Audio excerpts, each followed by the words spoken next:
Alright guys, welcome to Everyday Journey. I'm about to show you my new toy. Here it is. It's a Snapper Pro. This is the older model, but as you can see here, Snapper Pro SW30.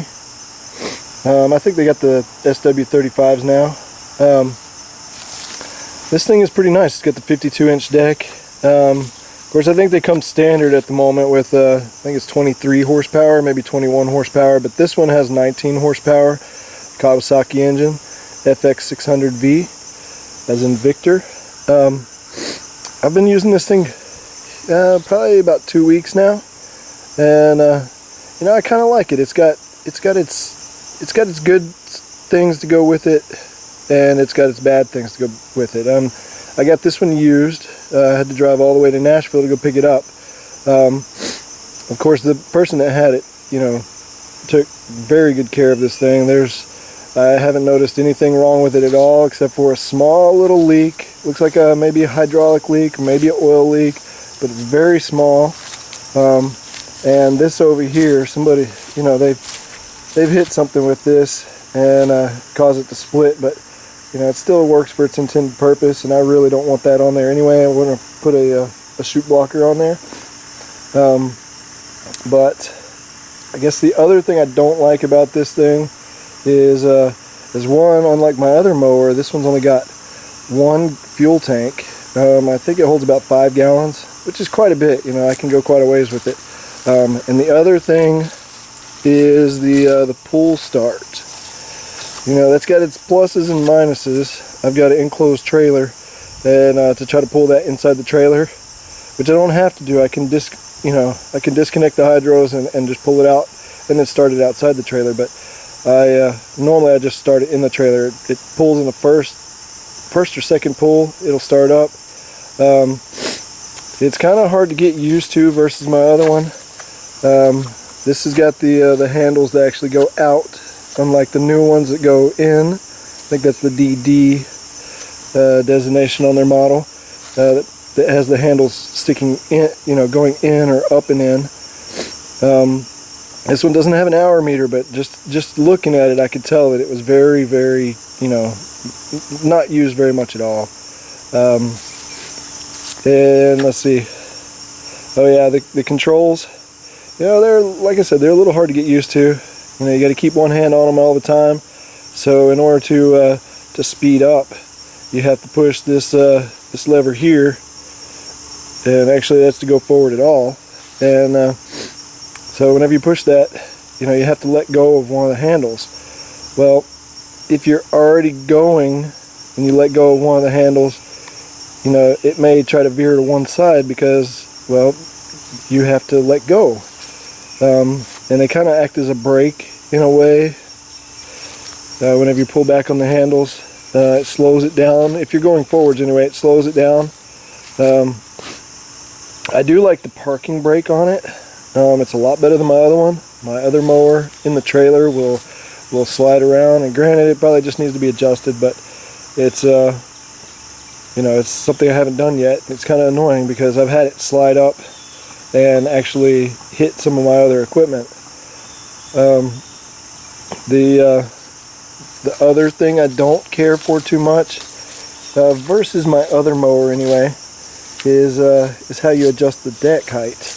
You can see right here, this is what actually adjusts the deck height, and you just screw it up or down, and there's actually little markers here and a line there that tells you how high you have it.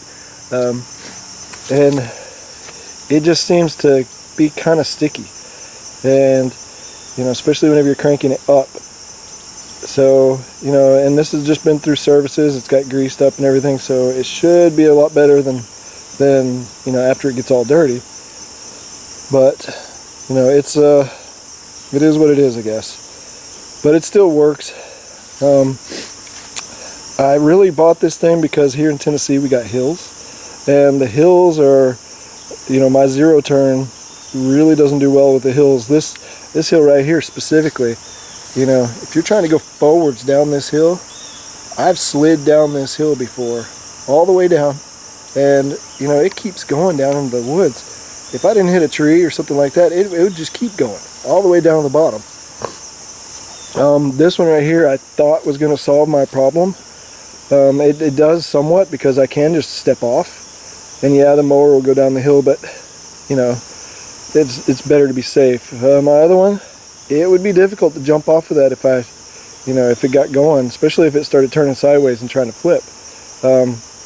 This one I can just step off of, and I thought it was going to solve my problem, but these are so heavy that it actually kind of has the same problem. So if you're ever going on a hill, the best way to go is up the hill, just like with my zero turn. And in my zero turn, I've used this, I've done this hill here, and I've gone, I just will back down it and then pull forward up it, and it seems to have solved my problem, because it does better going backwards. You're going against the casters, and they're not making you, they're not gonna, you're not relying on traction in order to steer as much. You can just go forward up the hill with both tires, and it pretty much does what it needs to do. But yeah, going down with this one is a little more difficult, and given I don't have a chute blocker on it, if I wanted to just go up this hill over here, I've got some hedges right here, and there's a little flower bed underneath them, and if I'm going up the hill, that means the chute is going to be facing towards that mulch and stuff, and I'm going to be blowing grass all into it. So that's not my ideal way of doing it. With the chute blocker, I think it'll help. Even thought about getting a mulching kit on this, just like my other mower. But this one came with the Velke here, and that's been nice. At least you don't have to walk behind it the whole day.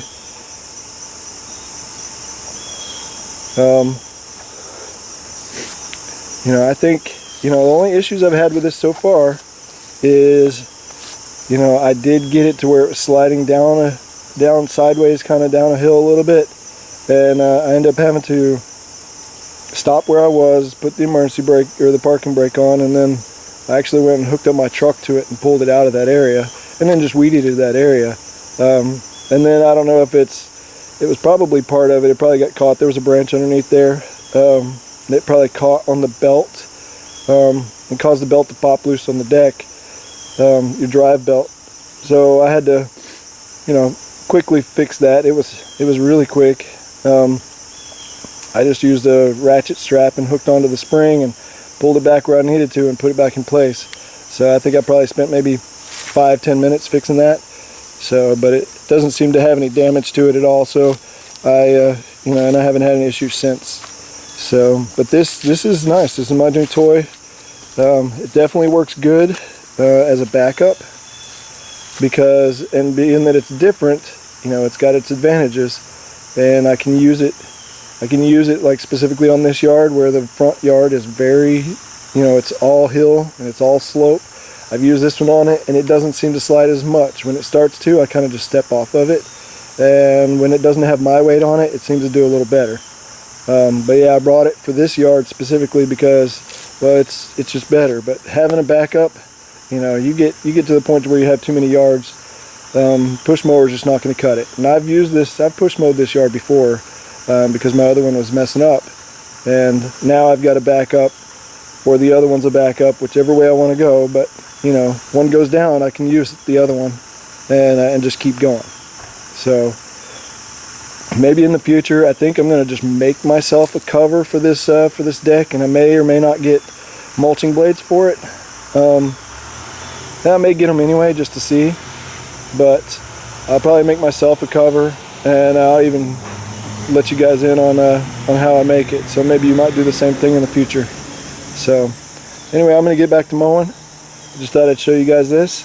If you get any questions or comments, let me know. I greatly appreciate it.